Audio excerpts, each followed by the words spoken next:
നിലയ്ക്കാത്ത ഈണങ്ങളുടെ കൂട്ടിൽ നിന്ന് അനശ്വരതയിലേക്ക് കടന്നുപോയ രവീന്ദ്രൻ മാസ്റ്റർ. സംഗീതത്തിൻ്റെ സുവർണ കാലഘട്ടത്തിൽ ഗാംഭീര്യമുള്ള ഈണങ്ങൾ തന്നെയാണ് അദ്ദേഹത്തെ വേറിട്ട് നിർത്തിയത്. 2005 മാർച്ച് 3 അദ്ദേഹത്തെ മരണം കവർന്നെടുത്തത്. അവസാനമായി സംഗീത സംവിധാനം നിർവഹിച്ച ചിത്രങ്ങൾ വടക്കുന്നാഥൻ, കളഭം എന്നിവ.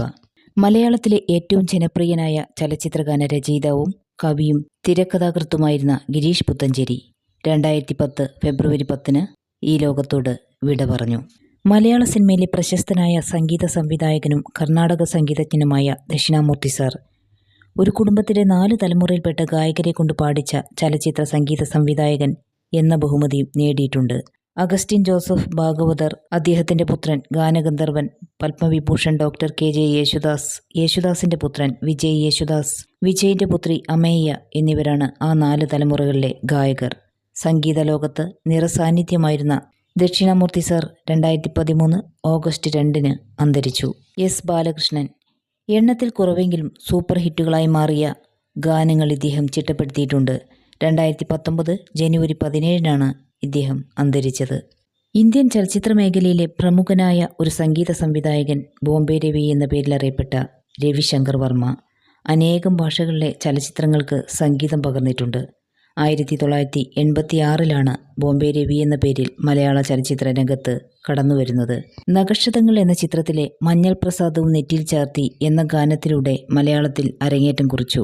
ഈണം പകർന്ന അവസാനത്തെ ചലച്ചിത്രം മയൂഖം. 2012 മാർച്ച് 7 86 വയസ്സിൽ അന്തരിച്ചു. മലയാള ചലച്ചിത്ര സംഗീത സംവിധായകൻ, കർണാടക സംഗീതജ്ഞൻ എന്നീ നിലകളിൽ പ്രശസ്തനായ EMG രാധാകൃഷ്ണൻ ലളിതഗാനങ്ങളുടെ ചക്രവർത്തി എന്ന പേരിൽ അറിയപ്പെട്ടിരുന്ന ഒരു കലാകാരനായിരുന്നു. തമ്പ് എന്ന ചിത്രത്തിലൂടെയായിരുന്നു സംഗീത സംവിധായകനായത്.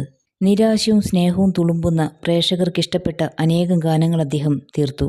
2010 ജൂലൈ 2 പാട്ടുകൾ ബാക്കി നിർത്തി അദ്ദേഹം ഓർമ്മയായത്.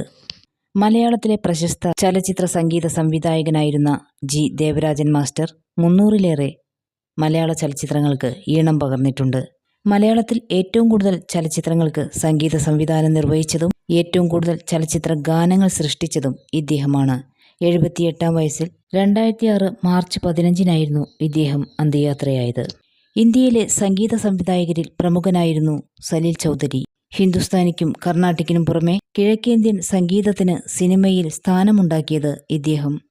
വ്യത്യസ്തമായ നിരവധി ശ്രവണ മധുര ഗാനങ്ങൾ സംഗീത ലോകത്തിന് സമ്മാനിച്ച ഇദ്ദേഹം 1995 സെപ്റ്റംബർ 5 പാട്ടുകൾ ബാക്കി വെച്ച് യാത്രയായി.